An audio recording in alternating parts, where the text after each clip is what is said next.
Hello, everyone, and I want to welcome you to this week's episode of Your Business Accelerated.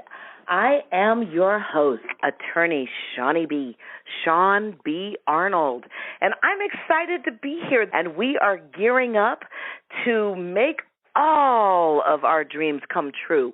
So today, we are talking about, well, of course, we're talking about your business, but in particular, we are looking at your consulting business. And we are looking at business that you have under your belt, and we're going to give you some tips and triggers to keep that business under your belt as your company grows. So we have some secrets here for retaining that business. But before we reveal those secrets, I want to do some housekeeping matters. I want to let you know, first of all, that I am a California business attorney here in Los Angeles. And so here on Your Business Accelerated, we deal with those hardcore legal and business issues that stop you dead in your tracks as an entrepreneur and make you feel a bit unsure and make you feel like you can't move forward. But we are going to have you moving forward here on Your Business Accelerated because we give you those solutions. And we also invite you to join us on Legal Biz Cafe. While here on Your Business Accelerated, we deal with those hardcore legal and business issues that entrepreneurs encounter on their journey. Over there on Legal Biz Cafe, oh boy, we deal with your mindset. We deal with your mindset as an entrepreneur. You see, I understand in all these years of dealing with clients that sometimes things can stop you from starting, building, or fixing a business of your dreams that have absolutely nothing to do with your business. They have to do with your fear. They have to do with your sense of worthiness and self-esteem. They have to do with a lot of issues, your values being out of place. I talked last night on Spiritual Food for Thought Radio, and we talked about exactly those issues. So those are the things that can stop you from ever getting to build, fix, or even start the business of your dreams.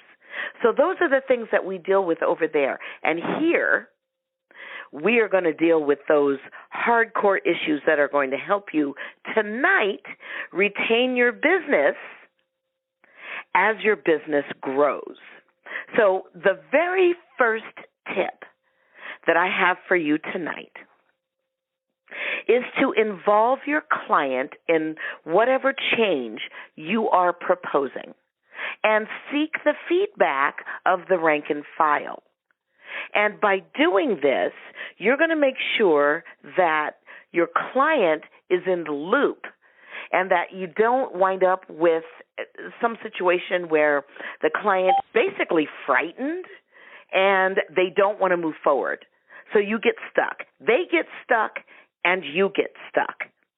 And that is not going to help you grow your business. So the very first tip I have for you this evening in retaining that key business as your company grows is to involve your client in that change. Don't give it to them as though it's a fait accompli. In other words, you stand up there in the front of the room and you see all those shining faces in front of you and you just let them have it and let them know, oh, this department is going away and that department is contracting and that department over there, yeah, we're putting you up front, so you guys better get on your P's and Q's. Okay, you are going to be lunch. You're going to be lunch if that happens. Let me give you the second tip. When you do have to offer changes to your client and their employees, and this is even more important when your client is a large organization and you have employees that can splinter, and you can literally lose control of the whole thing. The second tip that I have for you is to present the changes as opportunities. It's all in how you present it. If you say to them, oh, these are changes, they're going to be major changes, there's a new sheriff in town, everything's going to be different, you people have been screwing up, it's, okay, you're going to be dinner. You're going to be dinner. Present the changes as opportunities rather than as threats. And you want to position these opportunities as helping your client. Be very clear on what it is that your client is trying to achieve in the marketplace. And make sure that your explanation of the advantages of your opportunity speaks to those missions that your client has in the marketplace.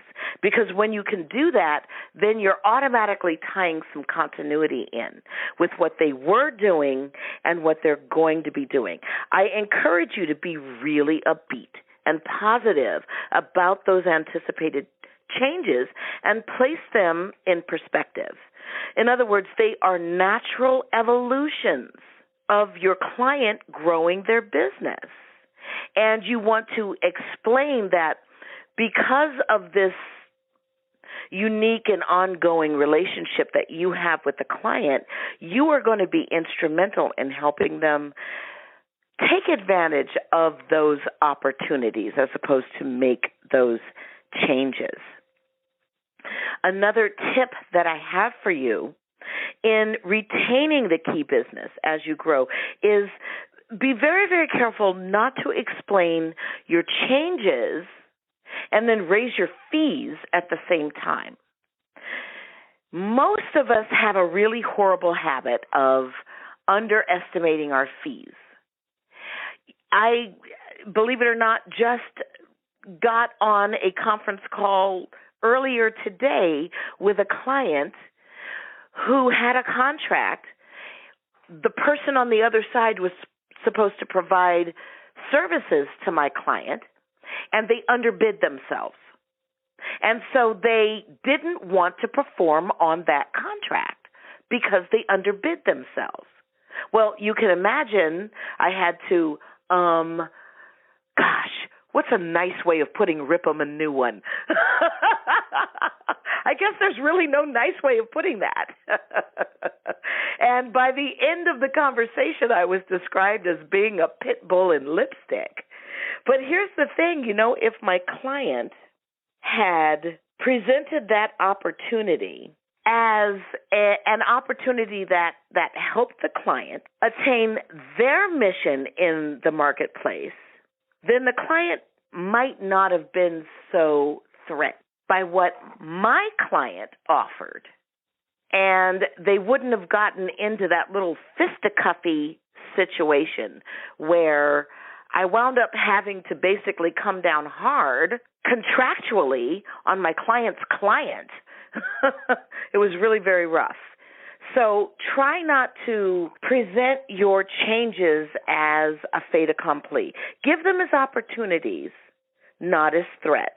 And most of all, don't try to raise your fees at the same time. Allow the client to understand and react and acclimate to the changes in your business approach. When you're changing your fees, chances are you're also changing your packages.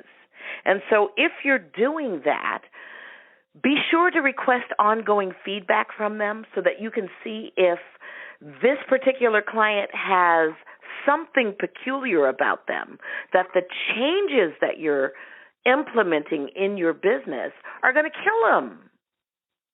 But that client over there is going to be just fine. So you have to be really, really careful about the changes that you are making in your business. Make sure that you're soliciting that feedback and make sure that the changes are in line with the way that your clients are doing business, and that will help you provide seamless service to your clients. One thing that you might want to try when you are providing changes to an organization, especially if it's a large organization, is to actually have your client right next to you as you implement those changes. And that means that the changes are not coming from you, they're coming from the client. You are the agent of change, but you are not the cause. You're the good cop, they're the bad cop. That's the way you really want to position that.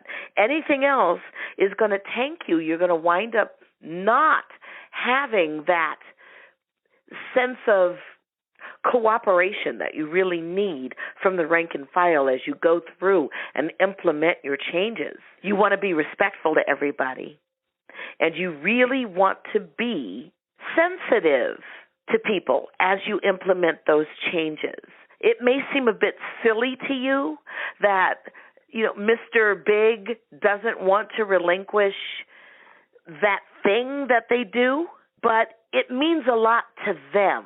And so making that change, you have to take that into consideration and really bring the client in and co-opt them completely into the changes that are going to be made in their organization. It's a really, really good thing to do so. I would also suggest that if you are offering changes in the way that you're doing business or in your pricing structure, to the extent that you have pre-existing clients, you might want to grandfather them into the old services or the old processes or the old paradigm, whatever that is.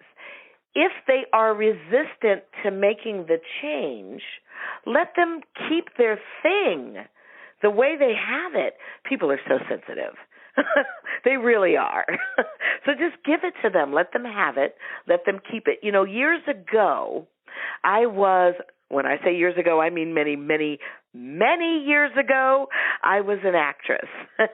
And while I was active in being in episodic television, I was a member of the Screen Extras Guild and a member of AFTRA. And those two organizations were actually grandfathered in to SAG, the Screen Actors Guild. And this was during the same time that I sort of went away to law school. So I wound up not actually being in SAG after all. I probably should have held off for another 6 months just so that I could get my stripes or whatever. But getting grandfathered in was huge. Getting grandfathered in made the difference between an organization that actually accepted what was going on in terms of the change in the industry and those that were absolutely rejected, just rejected by the rank and file. So if you can grandfather your people in, I absolutely suggest that you do so. You want to safeguard their services from being phased out, because as soon as you start to phase out their services, you're going to phase out your customer. It's unfortunate, but it's true.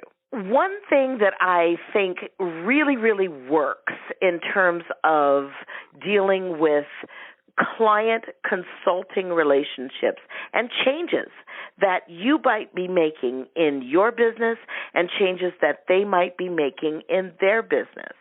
There's going to be a natural stopping point on one side or the other. And if you are implementing changes, I encourage you to implement those changes to coincide with a successfully completed assignment.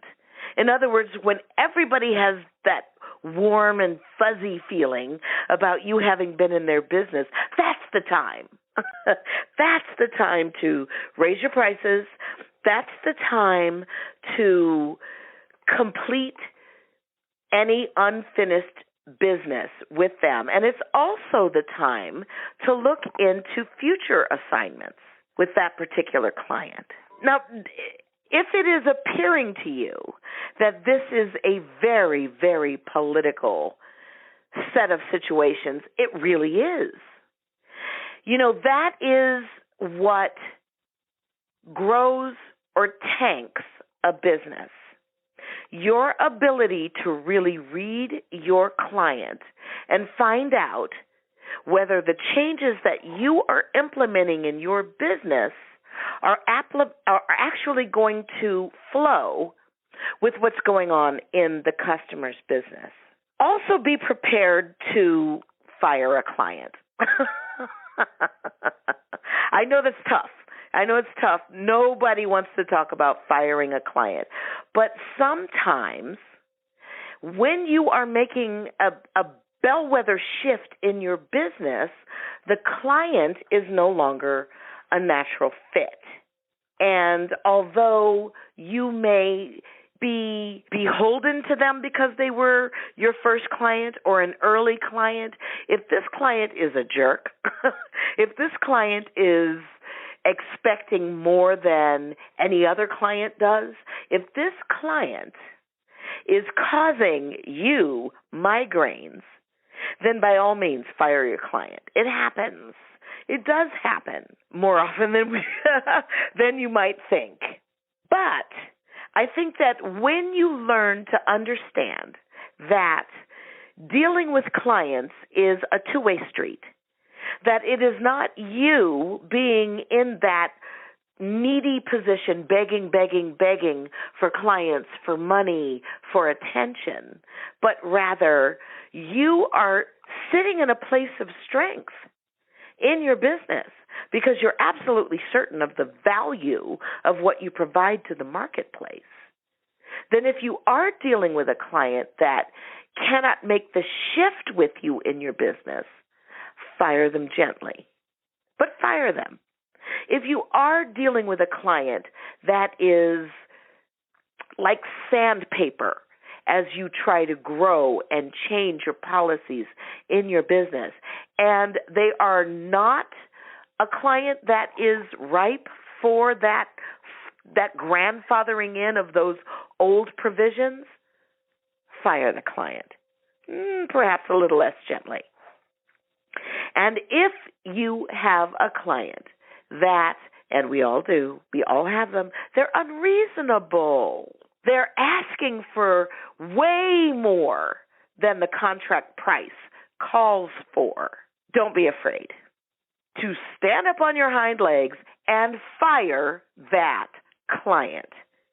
Sometimes it's absolutely necessary as you are growing your enterprise. You should think in terms of adding 20% at the top and losing 20% at the bottom in every calendar year. Every calendar year. So you should not have the same mix of clients at the end of the year that you had in the beginning of the year because your knowledge is better, because your skill set, your confidence, you know more tricks, you know more triggers, you know more red flags than you ever knew before. And as your knowledge base grows, your business should change. And those clients that are able to make that transition with you, more power to them, more glory to them.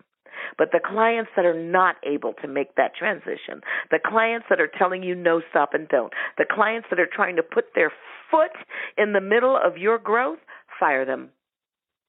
Fire them. I know that it's harsh. This is probably the first time you've ever heard it. Firing a client? What is she talking about? This woman is insane. But no. I'm telling you that will help you start, build, or fix a business that you will absolutely love. So those are the tips that I have for you today on involving your client as your business grows. First of all, involve them in the changes that you're making and present those changes as opportunities to the company, not as threats. As you explain those changes, be very, very careful not to raise your fees simultaneously. And be very, very open to collecting ongoing feedback as you go along your way. Introduce the changes to the clientele, the rank and file, with the client right next to you, fully opted in. And to the extent that you are making changes to your business, you want to grandfather those really special clients into those really special clauses and benefits, but to the extent that it just doesn't fit anymore, don't be afraid to fire a client. Ladies and gentlemen, I want to thank you for joining me on this week's episode of Your Business Accelerated. I am your host, Attorney Shaune B. Arnold, reminding you, as always, to maximize your competence to get the confidence you need to succeed. I invite you to follow me on Facebook, LinkedIn, and Twitter. My moniker in all of those places is Shaune Arnold, first name Shaune, especially if you have a question on your business in particular. I really want to talk to you about your business. And if you want to talk to me live, please feel free to call me, 213-718-3468. Again, I am Attorney Shaune B., thanking you for joining me on this week's episode of Your Business Accelerated, and I will see you right here again, this time next week. Thank you, folks. Bye-bye.